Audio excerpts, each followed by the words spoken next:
உங்கள் மீது வைக்கப்பட்ட பலாத்கார குற்றத்திற்கு, பாலியல் குற்றத்திற்கு என்ன பதில்? பொது மேடையில் எங்களுக்கு பதில் வேணும். நாங்கள் ஒழுக்கமுள்ள தலைவரை எதிர்பார்க்கிறோம். எங்களுடைய வியர்வையில் வசூலித்த செல்வத்தை, பொருளாதாரத்தை விஜயலட்சுமி என்கிற பெண்மணிக்கு மாதம் 50,000 ரூபாய் கொடுப்பதற்கு ஏழ்மையில் பிச்சை எடுத்து கட்சி நடத்துறேன் என்று சொன்ன உங்களுக்கு எங்கிருந்து வந்து இந்த பொருளாதாரம்? ஒரு தம்பி ஒரு பாலியல் குற்றத்தில் ஈடுபட்டு இந்த யூடியூப்ல எல்லாம் வெளியாகுது. அப்ப வெளியாகும் போது அண்ணன் ஒரு மேடையில வந்து பேசுறாரு, தம்பி Karthi, don't worry, be happy, as a elder brother I advise you. சிரிக்கிறீங்க. இந்த தம்பிகளுக்கு எங்களுக்கு என்ன செய்தியை சொல்றீங்க? கட்சியில பயணிக்கிற பெண்கள் நிறைய பேர் இருக்காங்க. இதுக்கு என்ன அர்த்தம்? நான் கேட்கிறேன், ஐயா காமராஜரிடம் இருக்க எளிமையான வாழ்க்கை உங்களிடம் இருக்கிறதா? இப்ப தலைமை தாங்கக்கூடிய தகுதியை இழந்து விட்டீர்கள். உடனடியாக இந்த தமிழ் தேசிய அரசியலுக்கு மாற்று தலைமை தேவை. நாங்கள் வைக்கிற குற்றச்சாட்டு, ஈழத் தமிழர்களிலிருந்து வர வேண்டியது வர நிறுத்தியவுடன் ஈழத் தமிழ் உரிமையை பற்றி 2 வருடங்களாக பேசுவதே இல்லை. நீங்க அதை குறிச்சுக்கங்க. அண்ணன் 2 வருஷமா பேசினாராங்கிற ஒரு மணல் மாஃபியா கும்பலுக்கு எதிராக போய் போராட்டம் பண்றாரு அண்ணன். அந்த போராட்டம் அத்தோட முடிவடைகிறது. பிறகு யாரையும் முன்னெடுக்க அனுமதிக்கிறது. சரிங்களா? போக வேண்டியது போயிருது அப்படிங்கிற சந்தேகம் கட்சிக்குள் நிறைய பேருக்கு இருக்கு. இதை வெளிப்படுத்தணும். வெள்ளை அறிக்கையா வேணும். மாண்புமிகு தமிழ்நாடு முதலமைச்சர் மு.க. ஸ்டாலின் அவர்களின் சிறப்பு கட்டுரையுடன் ஆழி பதிப்பகம் வெளியிடும் தேர்தல் 2024 மீளும் மக்களாட்சி நூலை செப்டம்பர் 20 வெள்ளிக்கிழமை மாலை 5 மணிக்கு சர்பிட்டி தியாகராயர் அரங்கில் மாண்புமிகு அமைச்சர் உதயநிதி ஸ்டாலின் அவர்கள் வெளியிட்டு சிறப்புரையாற்றுகிறார். அனைவரும் வருக. இல்லை, அது சொல்கிறோம். முடிவில் நாங்கள் வந்து உறுதியாக சொல்லுவோம். ஏன்னா 15 வயசு வழி அதை நாங்கள் வந்து வெளிப்படுத்தி தான் ஆகணும். ஏன்னா இது என்னோட முடிய போகிற இது கிடையாது. என்னோட முடிய போகிறது கிடையாது. நம்ம அதான் நான் சொல்லிட்டேன், நடுத்தருக்கு வந்தாச்சு. இனிமேல் வந்து நாங்கள் சுழியத்துலேருந்து தான் ஆரம்பிக்கணும். அது குடும்ப உறவுகளும் சரி, நம்ம பொருளாதாரமும் சரி, தொழிலும் சரி, அடுத்த நம்ம ஒரு தமிழ் தேசிய இயக்கம் தொடங்கினாலும் சரி, சுழியத்துலேருந்து தான் நாங்கள் தொடங்கணும் சொல்லுவோம். அது உறுதியாக நம்ம வந்து அதை வெளிப்படுத்துவோம். இப்போ இந்த மாதிரியான சூழல்களில் வந்து எங்களை வந்து அண்ணன் வந்து விட்டுருக்கக்கூடாது. இருக்கக்கூடிய அந்த பொறுப்பாளர்களையாவது தக்க வச்சு நீங்கள் சரியான திசையை நோக்கி கொண்டு போகணும். அது மாதிரி நிர்வாகத்தை பரவலாக்கம் பண்ணுங்கள். தயவுசெய்து பரவலாக்கம் பண்ணுங்கள். நீங்களே வச்சுக்காது. நிச்சயமாக பயணிப்போம். இந்த அதிகாரத்தை பரவலாக்கம் பண்ணி 2ஆம் கட்ட தலைவர்களை அடையாளப்படுத்தி கட்சிக்கான பொதுக்குழு உறுப்பினர் இன்னாரு, செயற்குழு உறுப்பினர் இன்னாரு, கட்சிக்கான சட்டத்திட்டம் இன்னாரு, அந்த ஒரு வேட்பாளராக நிற்கக்கூடியவர் தகுதிகள் இருக்குது.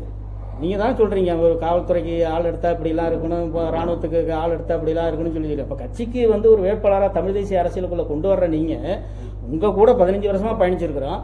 எல்லா போராட்டம், ஆர்ப்பாட்டம், உண்ணாவிரதம் எல்லா நிகழ்வுகளையும் தமிழ்நாடு முழுக்க நாங்கள் கலந்துருக்கிறோம். எங்களுக்கு இல்லாத தகுதி நீங்கள் புதுசாக ஒரு ஆளை கொண்டு வந்து காட்டுறீங்கன்னா அது என்னது? அப்போ கட்சிக்கான சட்டத்திட்டம் இல்லை. கட்சிக்கான சட்டத்திட்டம் இருந்துச்சுன்னா ஒரு ஒன்றிய செயலாளர் எப்படி செயல்படணும், ஒரு மாவட்ட செயலாளர் எப்படி செயல்படணும், அவருக்கான அதிகாரம் என்ன, ஒரு வேட்பாளர் அவர் எத்தனை ஆண்டு காலம் கட்சியில் பயணிச்சிருக்கணும், தகுதி தேவையில்லை. இந்த தமிழ் தேசிய அரசியலுக்குள்ள பயணிச்சாலே போதும். தகுதி தனி அது அப்படிலாம் தேவையில்லை. நீங்கள் தான் முன்னுதாரணமாக சொல்கிறீங்க. ஐயா காமராஜரை முன்னுதாரணமாக சொல்கிறீங்க, எளிமைகளுக்கு சொல்கிறீங்க, கக்கனை சொல்கிறீங்க, ஜீவானந்தத்தை சொல்கிறீங்க. அப்போ அவங்கள பற்றி பேசாதீங்க. நீங்கள் யாரை வேணால் அறிவிச்சிட்டு போங்க. சட்டத்திட்டமே கிடையாதுப்பான்னு சொல்லுங்கள். நீங்கள் யாரை வேணால் அறிவிச்சிட்டு போங்க. எல்லா நிகழ்வுக்கும் உங்கள் கூட கலந்துருக்கணும்னா தனி ஒரு மனிதனை, தனி ஒரு போராட்டத்தின் சிறப்பை நீங்கள் வலியுறுத்தி நீங்கள் கொண்டு வந்து நிறுத்தும் போது அப்போ எங்களுக்கு வலிக்குதா இல்லையா? இங்கே எங்கள் கூட களமானவங்க நிறைய பேர். நாங்கள் யாருமே எங்களை என்ன நிறுத்தலை, தம்பி நிறுத்தலை, அவங்க ஐயாவை நிறுத்தலை, அப்படி கோரிக்கை வைக்கல. இது ஐயா இருக்காங்க, ஐயா குடும்ப உறவுகள் இருக்காங்க, அக்கா தங்கச்சி இருக்காங்க, மனைவி இருக்காங்க, அதுபோல் குடும்ப உறவுகள் நிறைய பேர் இருக்காங்க. கட்சியில் உழைச்சவங்களை தேர்ந்தெடுத்து அவங்களுடைய கருத்தை கேட்டு வேட்பாளர் தேர்வு செஞ்சு நிறுத்துங்க. ஏன் புதுசாக திடீர்னு யாருன்னு தெரியல திடீர்னு கொண்டு வந்து வேட்பாளரை நிறுத்தும் போது எங்களுக்கு வலிக்குதா இல்லையா? அப்போ வந்து அண்ணன் வந்து எங்களை வந்து கடைசி வரைக்கும் குச்சி ஊன்றதுக்கும், கொடி நடுறதுக்கும், போஸ்டர் ஓட்டுறதுக்கும், துண்டு பிரசாரம் கொடுக்கறதுக்கும், மேடை கூட்டம் போடுறதுக்கும், தெருமனை கூட்டம் போடுறதுக்கும், இந்தமாரி விவகாரங்களுக்கு தான் நம்மளை வந்து பயன்படுத்திப்பார் போல. இனியும் இது போல தான் தொடரும் போல அப்படின்னு வந்து நினைக்கணும். வாய்ப்புலாம் கிடையாது. நான் வாய்ப்பு என்ன கேட்கவே இல்லைங்கிறேன். நான் ஒரு மாவட்ட செயலாளர், இந்த ஒருங்கிணைந்த திருச்சி மாவட்டத்தில் நான் ஐயா சேது மாநகரம் களமாடி உருவாக்கணும். அப்புறம் 9 சட்டமன்ற தொகுதியிலும் பொறுப்பாளர் போட்டோம். அங்கே வந்து தொகுதி செயலாளர், மாவட்ட செயலாளர் போட்டோம். 9 தொகுதி இருக்குல்ல, 9 தொகுதி பொறுப்பாளரையும் உட்காந்து கூப்பிட்டு பேசணும்ல. நீங்கள் இப்போ இந்த தொகுதிக்கு இந்த சமூகத்தை ஏதோ நீங்கள் என்ன வரையறை வச்சிருக்கீங்களோ கேளுங்க. அதுமாரி ஆட்கள் இருக்கான்னு கேட்கணும்ல. கடந்த சட்டமன்ற தேர்தலுக்கு அப்படி தான் பண்ணீங்க, கடந்த நாடாளுமன்ற தேர்தலுக்கு அப்படி தான் பண்ணீங்க, இந்த நாடாளுமன்ற தேர்தலுக்கு அப்படி தான் பண்ணுறீங்க. அப்போ என்ன எங்களை ஒரு மனுஷனாவே நீங்கள் மதிக்கலையே. ஆமாம், இல்லை 2 சட்டமன்ற தேர்தல், 2 பாராளுமன்ற தேர்தல். கேட்டோம். பொதுக்குழு கூட்டுவாங்க. பொதுக்குழுவில் வந்து நாங்கள் வந்து இதை வந்து வலியுறுத்தி சொல்லுவோம். சட்டத்திட்டங்களை அறிமுகப்படுத்துங்க, அடையாளப்படுத்துங்க, அந்த வேட்பாளரெல்லாம் கொஞ்சம் வந்து ஆலோசனை பண்ணி போடுங்க அப்படின்னு சொல்லி கேட்போம். தனியாக மண்டல செயலாளர் கூட்டம் ஒரு 1.5 வருஷம் நடந்துச்சு. சென்னையில் வந்து அலுவலகத்தில் நடந்துச்சு. அப்போவே இதை வந்து வலியுறுத்தி சொல்லியிருக்காங்க. 40 பேரில் பல பேர் இந்த கருத்தை வந்து வலியுறுத்தி சொன்னாங்க. அதுமாரி கட்சிக்கான ஆலோசனை சொல்லக்கூடிய வந்து ஆன்றோர் அவைன்னு ஒன்று இருந்துச்சு. அதில் வந்து பார்த்தீங்கன்னா 50 வயதுக்கு மேற்பட்டவர்கள் தான் அதில் இருந்தாங்க. அதை அப்படியே கழிச்சு விட்டார். என்ன இவங்க எப்போ பார்த்தாலும் நமக்கு வந்து ஆலோசனை சொல்லிக்கிட்டே உட்காந்துருக்காங்க. யார் சொல்கிறது தானே கேட்பீங்க? நீங்கள் யார் சொல்கிறது தான் கேட்பீங்க? இந்த தருணத்தில் வந்து தலைவரே வந்து சொன்னாலும் எங்கள் அண்ணன் கேட்க மாட்டார். உண்மை அதுதான். யார் சொல்கிறது கேட்குறாருன்னு அது அதிக கடந்து இருக்குது நிறையா. அது எந்த விதமான இது இல்லாமல் நம்ம சொல்லக்கூடாது. அது காலம் வெளிப்படுத்தும். அது எல்லாரையும் என்னையும் யாருன்னு காலம் வெளிப்படுத்தும், எங்கள் அண்ணனையும் காலம் யாருன்னு வெளிப்படுத்தும். நல்ல மாதிரியாக கொண்டு போனால் சந்தோஷம்.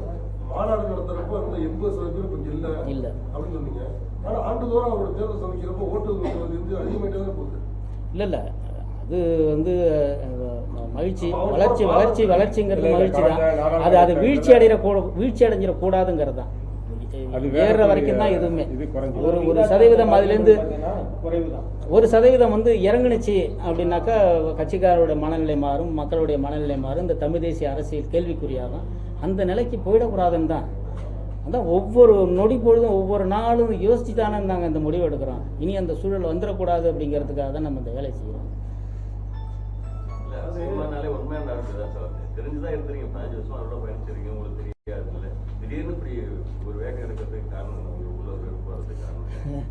திடீர்னு வேகம்னா சில விஷயங்கள்லாம் கேள்விப்படும் போது, பார்க்கும்போது, உணரும்போது அது ரொம்ப வலியை கொடுக்குது, வேதனை கொடுக்குது.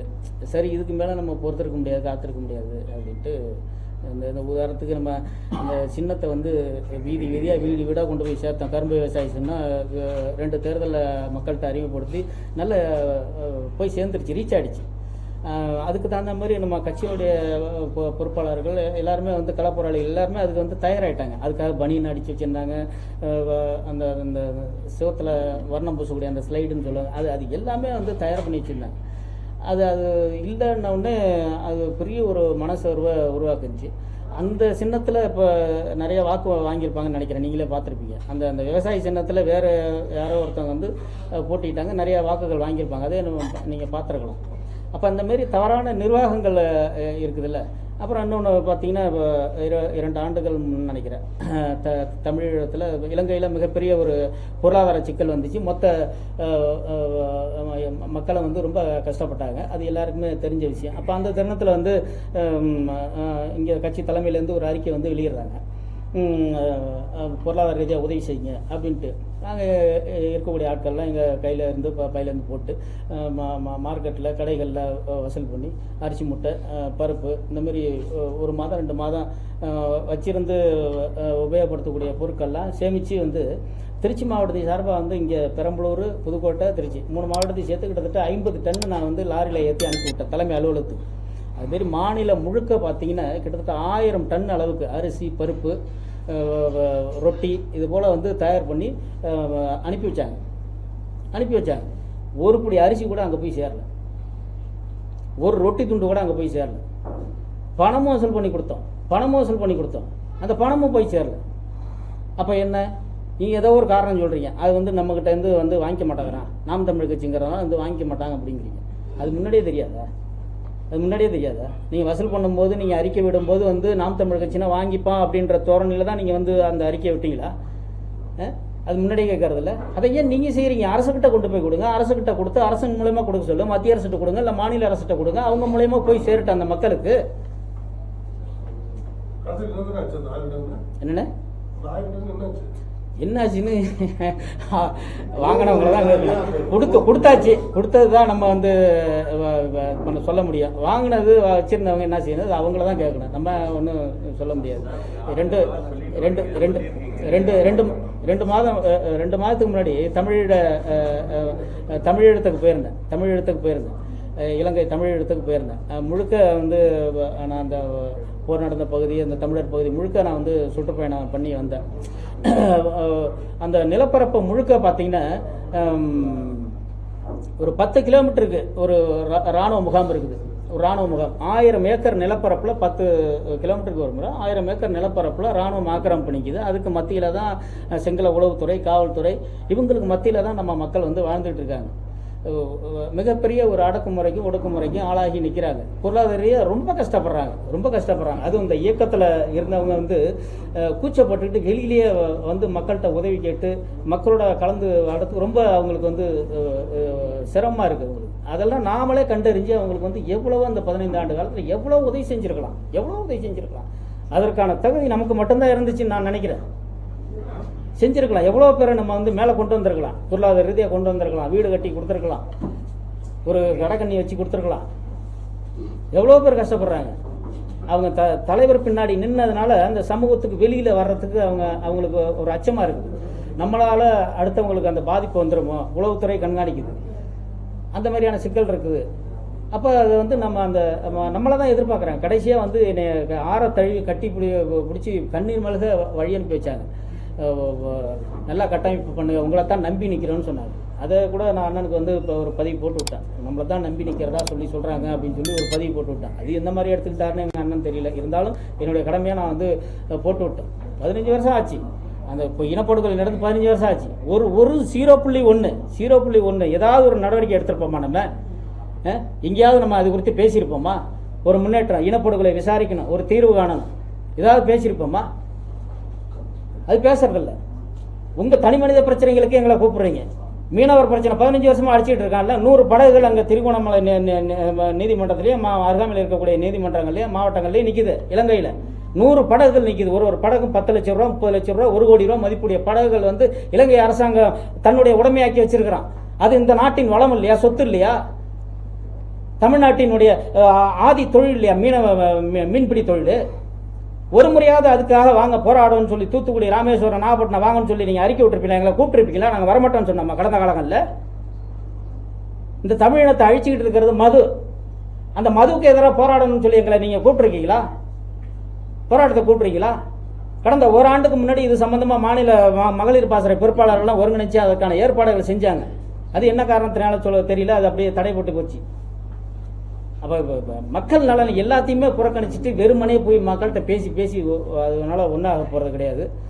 அதை வந்து உங்களை வந்து நீங்கள் மாற்றிக்கணும், மறுபரிசீலனை பண்ணணும், கட்சியை வந்து பரவலாக்கம் செய்யணும், அதிகாரத்தை எல்லார்ட்டும் பிரித்து கொடுக்கணும். எல்லாருடைய ஆலோசனையின் பேரில் இந்த கட்சி இயங்கணுங்கிறது எங்களுடைய விருப்பம். இதை வந்து சரியான முறையில் கடைபிடிச்சு செஞ்சால் அண்ணன் சீமான் அவர்களோடு கரங்கோர்த்து பின்னால் இயங்குவதற்கு நாங்கள் வந்து தயாராகவே இருக்கிறோம்.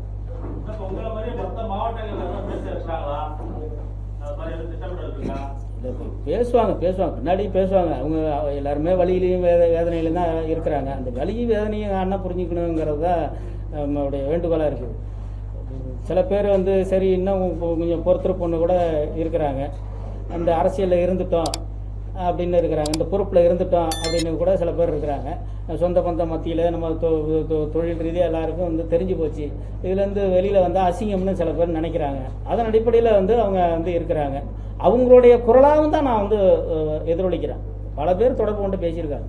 மாநிலம் முழுக்க ஆயிரக்கணக்கான பேர் என்கிட்ட தொடர்பு கொண்டு பேசியிருக்கிறாங்க.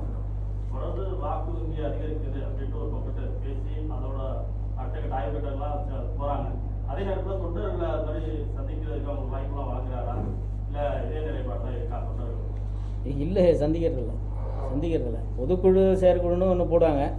அங்கே வழக்கம் போல் என்னை போல் ஆதங்கப்பட்டு யாராவது பேசுவாங்க, 1-2 பேர் பேசுவாங்க. வழக்கமாக கட்சிக்காகவே அண்ணனுக்காக பேசக்கூடிய 4 பேர் இப்போது இருப்பாங்க. அவங்க பேச்சை கேட்டுக்கிட்டு சரி எல்லோரும் சாப்பிட்டு போங்க, கையெழுத்து போட்டுப்பாங்க. அந்த நோட்டில் என்ன இருக்குன்னே தெரியாது, எல்லாம் கையெழுத்து போட்டு போங்க அப்படின்னு சொல்லி அனுப்பி விட்டுறது. அவ்வளோதான். இப்படி தான் நடந்துகிட்டு இருக்கு. நடைமுறை இப்படி தான் இருக்குது. ஒரு சம்பிரதாயத்துக்கு நடக்கிறது இதெல்லாம், தேர்தல் ஆணையத்துக்காக நடக்கிறது இதெல்லாம். நீங்கள் இந்த 4 பேர் பற்றி சொல்கிறப்ப ஒரு சுயமா யோசிக்கக்கூடியவர் இல்லாத மாதிரியும் இல்லை அவங்களுடைய ஐடியாலஜியில் மட்டும்தான் இயங்குற மாதிரியும் சொல்கிறீங்க. அது எப்படி ஒரு இல்லை, சில நேரங்களில் அவங்க அது ஒரு போக்கில் இல்லை, கான்சியஸாக இல்லை, நிறைய மீனவர் அப்புறம் மது எந்த கொள்கையிலுமே ஒரு உறுதியாக இல்லைன்றீங்க. அப்புறம் இது எதுலேயுமே உறுதியாக இல்லாதவரோட அவருடைய அவங்களுடைய பதிலுக்காக நீங்க எப்படி காத்திருப்பீங்க? Plus நீங்களே ஒரு demonstration சரியாகுங்கிறத தான் நான் சொல்றேன். சரி பண்ணி சரி இதெல்லாம் சரியானா உங்க கூட இணைஞ்சு பணிபுரிய தயாரா இருக்கிறோம் தானே சொல்றேன். இருக்கிற அளவுக்கு ஜனநாயகவாதி இருக்காரு அவரு. ஏன்னா நீங்க மாறணும்ல, எந்த ஒரு இதுவுமே மாறித்தானே ஆகணும். இலக்கியத்திலே பாத்தீங்கன்னா இந்த நிறைய பேர் இருக்காங்கல்ல, கட்சியில எந்த முடிவு எடுத்தாலும் நீங்க ஏத்துக்கவும் தயாரா இருக்கீங்க. இப்ப அதுக்கு எதுவும் காலக்கெடு வச்சிருக்கீங்களா? இத்தனை காலக்கெடு விதிக்க முடியாது. ஒத்துக்கிறாரா ஒத்துக்கலையா? நீங்க எவ்வளவு நாள்ல வந்து இந்த கட்சிக்குள்ளேயே உட்கட்சி இல்ல நீங்க ரொம்ப வேண்டாம். அதுக்கான பதில் மிக விரைவிலே கிடைச்சிடும் எங்களுக்கு. அதுக்கான பதில் மிக விரைவிலே கிடைச்சிடும். இந்த பிரஸ் எல்லாம் பிரஸ் மீட் நடந்ததுக்கு அப்புறம் உங்களுக்கு தெரியும் என்ன நேரத்துல என்ன மாதிரியான எதிர்வினை எங்க அண்ணா ஆற்றுவாருன்னு எங்களுக்கு 15 வருஷமா நல்லாவே தெரியும். அப்பவே தெரிஞ்சிடும் எங்க அண்ணா எங்களை ஏத்துக்கிறாரா இல்ல. என்ன சொன்னாருன்னா, ஏற்கனவே நீக்கப்பட்டவங்க தான் தனித்தனி அணியை செயல்படுறாங்க, அவங்க வந்து பேச கொண்டு இல்லை பாட்டு. இதுல யார் நீக்கப்பட்டவங்க சுட்டி காட்டுங்க. நீங்க உங்களை அறிமுகப்படுத்தி பேசுங்க. நீங்க அவங்கள. என்னோட பேர் குமாருங்க. நான் கிழக்கு தொகுதி நாம் தமிழ் துணைத் தலைவருங்க. நான் கடந்த ஒரு 6-7 ஆண்டுகளாக அந்த கட்சியில் பயணிக்கிறேங்க.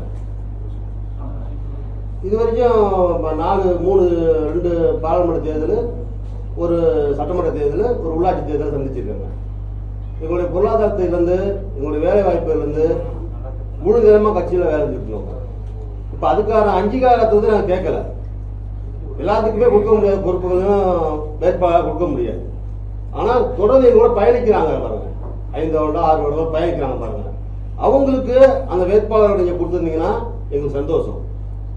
திடீர்னு ஒருத்தர் யாருமே எங்களுக்கு அறிமுகமே இல்லாத ஒருத்தர் கொண்டு வேட்பாளர் பாடிட்டு இவருக்கு கீழே தான் நீங்கள் வேலை செய்யணும் அப்படின்னு சொல்லும் போது எங்களுக்கு ரைட் 2வது பட்சமா சரி சொல்லிட்டாரு, தலைவர் சொல்லிட்டாரு அப்படின்னு சொல்லிட்டு நாங்கள் வேலை செய்யறோம். வேலை செஞ்சுட்டு போல முடிஞ்சது தேர்தல் முடிஞ்சதுக்கு அப்புறம் அந்த வேட்பாளரையே யாரு வேலை செஞ்சாங்க, யாரு வேலை செய்யல, அவங்களுக்கு யாருக்கு பொறுப்பு தரணும் அப்படின்னு அவங்கள்ட்ட கேள்வி கொண்டிருக்கிறாங்க. நேற்றுதான் கட்சியில இணையறாரு, வேட்பாளர் அறிமுகமாகறாரு, வேட்பாளர் வேலை செய்யறாரு, தேர்தல் வேலை செய்யறாங்க. அவங்க முடிச்சதுக்கு அப்புறமேட்டு அவங்கள்ட்ட கேட்கறாங்க யார் வேலை செஞ்சாங்க அப்படின்னு. அப்ப நாங்க 5 ஆண்டுகளாக எங்களுடைய பொருளாதாரத்திலிருந்து தொழிலிருந்து நாங்க வேலை செஞ்சப்போ எங்களுக்கான மரியாதை கிடையாது. சார், அரசியல்ன்றது ஒரு லாபத்தை எதிர்பார்த்து இந்த இதுல செலவு பண்ணக்கூடாது. அரசியல்ன்றது மக்களுக்காக நீங்க ஆற்றக்கூடிய ஒரு பணி, மக்களுக்கு தொண்டாற்றக்கூடிய பணி தான் அரசியல். அப்புறமா நாங்க பொருளாதாரத்தில் இருந்துட்டோம்ன்றப்ப அதை எப்படி நாங்க எடுத்துக்கிறோம்? வருமானத்தை எதிர்பார்த்து இந்த அரசியலுக்கு வரல. இப்ப நான் ஒரு படித்தவர், கல்லூரி பேராசிரியர் பணியாற்றேன். இப்ப இந்த அரசியல் எதுக்கு உள்ள வந்த அப்படின்னா, ஒரு கல்லூரியில ஒரு பாடத்தில் இருக்கக்கூடிய மாற்று மின்பெருக்க திட்டம் இருக்கு பாத்தீங்களா, அந்த திட்டம் இந்த தமிழக அரசியல் வரலாற்றிலேயே நாம் தமிழர் கட்சியோட ஆட்சி செயல்பட்ட வரையில தான் இருக்குது. ஒரு மாற்று மின்பெருக்க திட்டம் இந்தியாவிலே அமல்படுத்தப்படாத ஒரு திட்டம் கட்சி செயல்படல பார்த்துதான் இளைஞர்கள் எல்லாம் 1-2 இந்த இதுக்கு வர்றாங்க. இப்ப இதை பார்த்த நானே இந்த கட்சிக்குள்ள வந்த காரணமே தான் என்னோட துறை சார்ந்த ஒரு மாற்று மின்பெருக்க திட்டம் இந்த கட்சி புத்தகத்துல இப்பரா ஒரு அரசியல் கட்சி புத்தகத்துல இப்பரா இருக்குன்னு பார்த்துதான் உள்ள வந்தோம். அப்படி பார்த்துட்டு இது கட்சி ஒவ்வொன்றா எடுத்து படிக்கிறோம். இந்த ஆட்சி செயல்பாட்டு வரைவை எடுத்து படிக்கும் போது ரொம்ப ஆர்வமா இருக்குது. எவ்வளவு திட்டங்கள், இந்தியாவில் இல்லாத திட்டங்கள் அவ்வளவு திட்டம் வச்சிருக்காங்க. அப்ப இப்படி ஒரு திட்டம் வரும்போது இளைஞர்கள் தொடர்ந்து வந்துகிட்டே இருக்காங்க. இப்ப என்னோட தொகுதி சொந்த மணப்பாறை தொகுதி.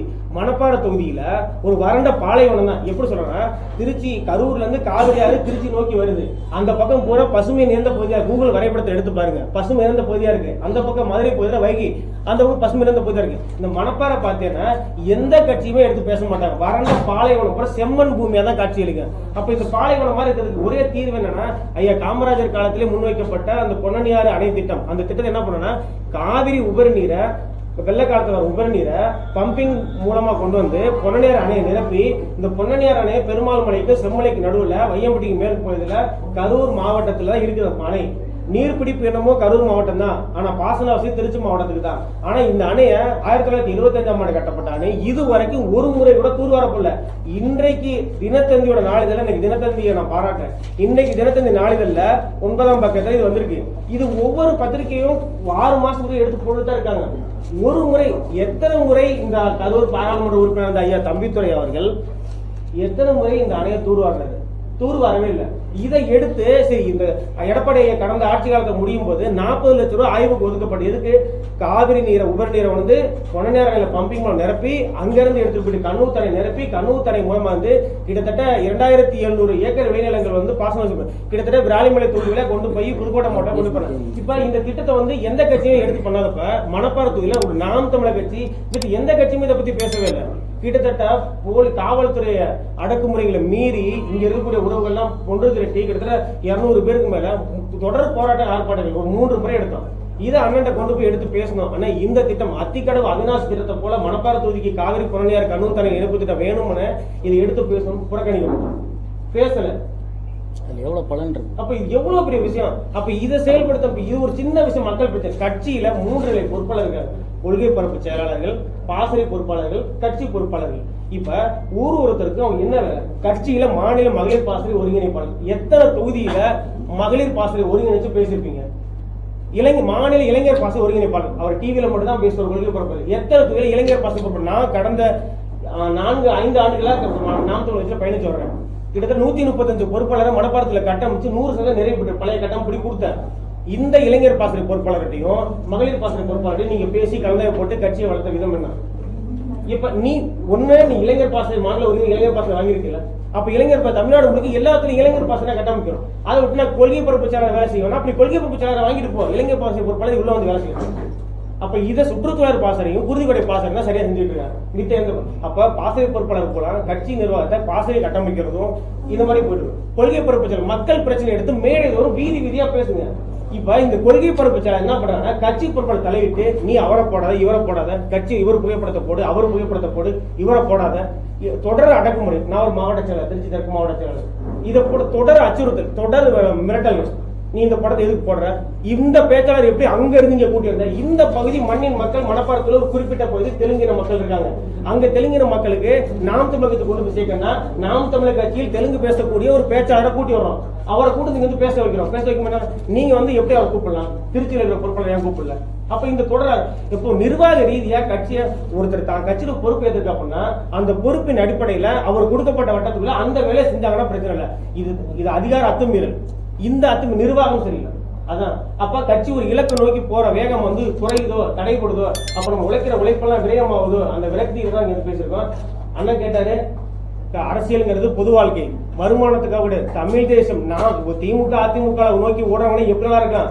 நாம் தமிழர் கட்சியை நோக்கி வர்றவன் பொருளாதாரத்தை இழந்து நிக்கிறான். காரணம் தமிழ் தேசிய அரசியல மண்ணில் உருவாக்கணும், தமிழ்நாட்டை தமிழ்நாடு அண்ணன் எங்களுக்காக சொல்லி கொடுத்துருக்காரு. இப்ப நீங்க வந்து தலைமை மேல முழுவதுமே தலைமை மேல குற்றச்சாட்டு இருக்கீங்க. தலைமை மாற்றணும்னு சொல்றீங்களா? தலைமை மாறணும் விருப்பப்படுறீங்களா? மாற்றம் இல்ல,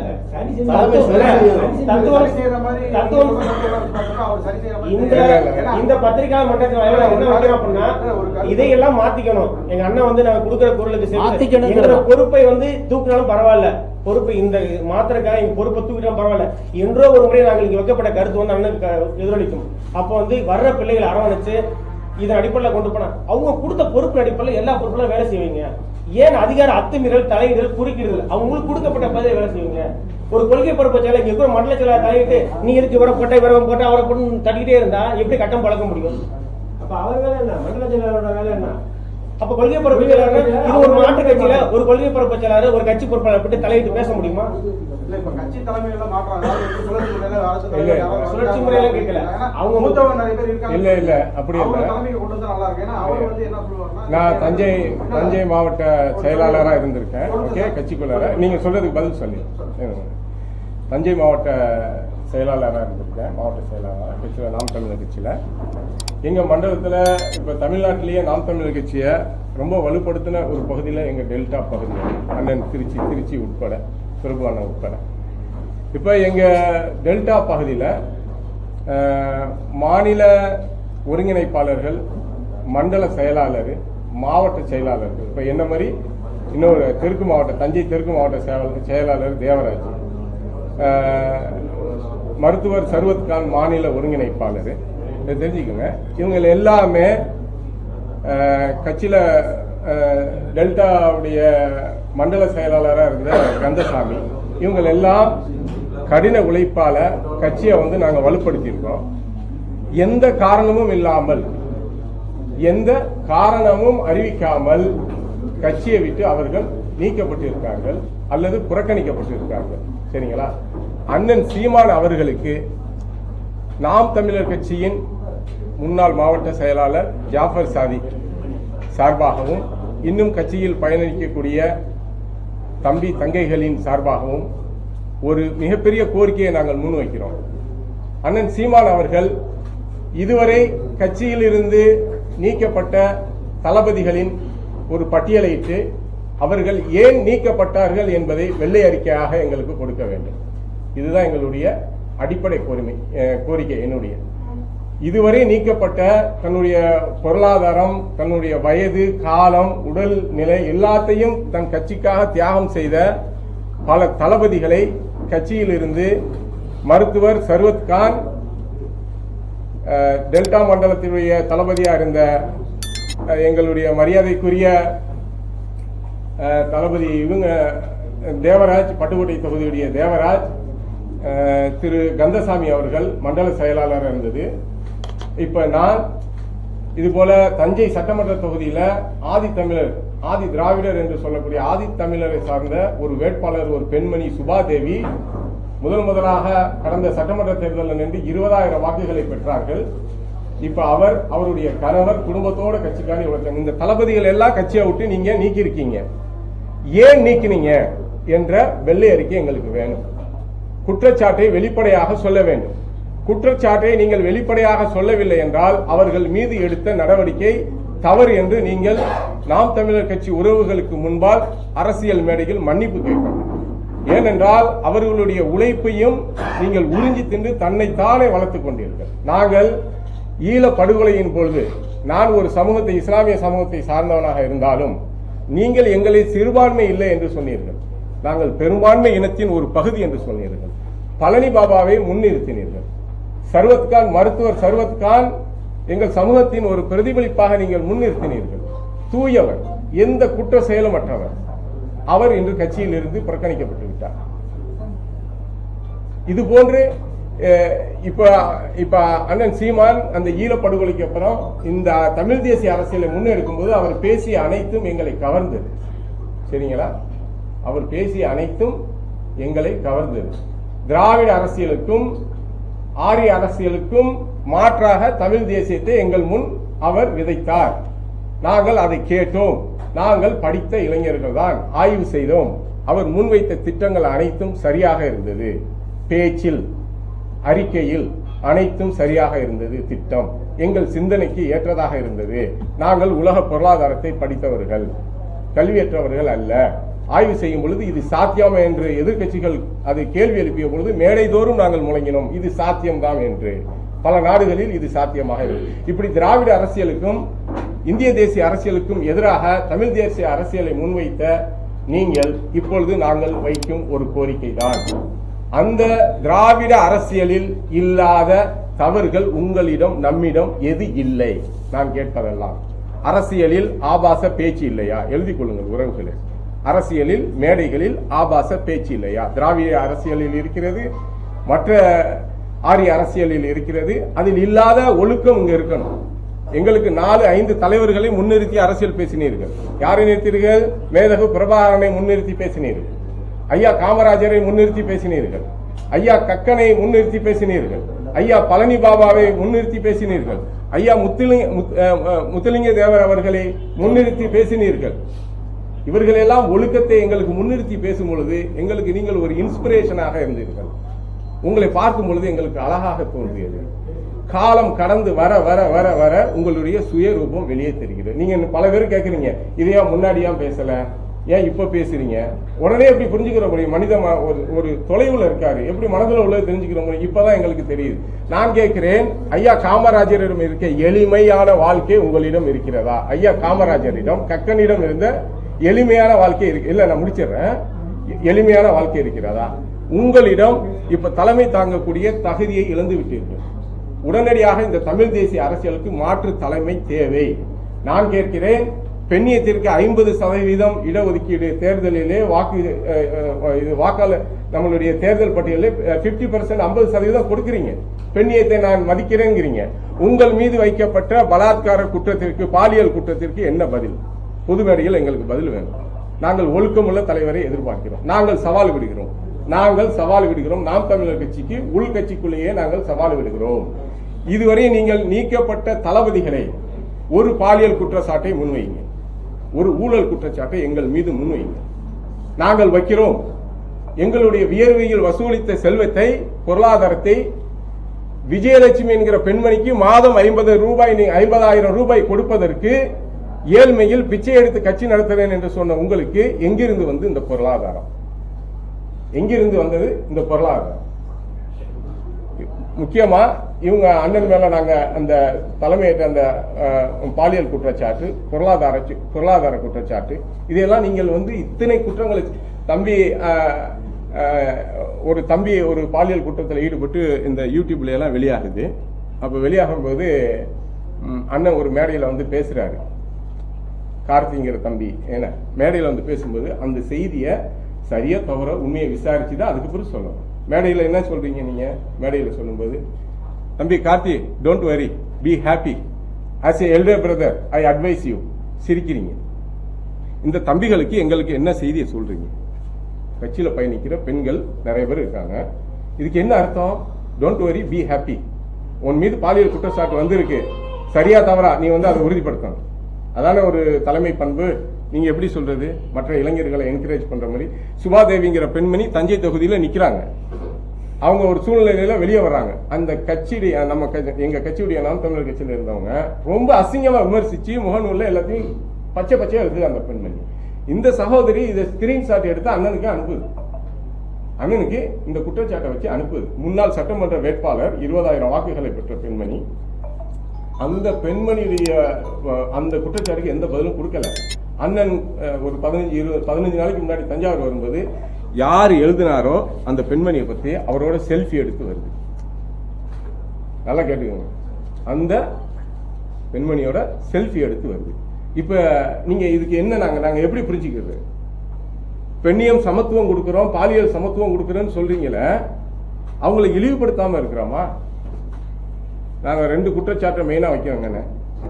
மெயினா நாங்கள் குற்றச்சாட்டு இப்ப எங்களுக்கு முக்கியமா வேண்டியது, எங்களை நீக்கினீங்கள தளபதிகள், அவர்களுக்கான நீங்கள் நீக்கியதற்கான ஒரு வெள்ளை அறிக்கை வேணும். இதுதான் எங்களுடைய முக்கியமான கோரிக்கை. வெள்ளை அறிக்கை வேணும். இப்ப திருச்சி பிரபுனே சொல்லல நான் கட்சியை விட்டு விலகிறேன்னு. ஆனால் ஒரு குமுறல் இருக்காங்க. நீங்க நிறைய நேரம் பேசுனாங்க, அவங்க வழிகள்லாம் தெரிஞ்சிருக்கும். நாங்கள் ஒரு தமிழ் தேசிய சிந்தனைக்குள்ள வந்தோம். நாங்கள் தியாகங்கள் செஞ்சோம். ஏன் செஞ்சீங்கன்னு யாரும் கேட்க முடியாது. ஒருத்தவங்களுக்கு ஒரு அடையாளம் இருக்கு. இப்ப நான் செஞ்சிருக்கேன், கந்தசாமி செஞ்சிருக்காரு, சர்வத்துக்கான் செஞ்சிருக்காரு, தேவராஜ் செஞ்சிருக்காரு. எல்லாம் பெரும் தளபதிகள் டெல்டாவில். இவங்களெல்லாம் நீங்க ஒரு வெள்ளை அறிக்கை கொடுங்க. இரண்டாவதாக நாங்கள் வைக்கிற குற்றச்சாட்டு, ஈழத் தமிழர்களிலிருந்து வர வேண்டியது நிறுத்தியவுடன் ஈழத்தமிழ் உரிமையை பற்றி 2 வருடங்களாக பேசுவதே இல்லை. நீங்க அதை குறிச்சுக்கோங்க. அண்ணன் 2 வருஷமா பேசினாராங்கிற நாங்கள் 2-3 கட்சி ஆரம்பிச்ச காலத்துல ஈழத்தமிழர்களின் உரிமையை உயிர் கொடுத்து பேசினோம்.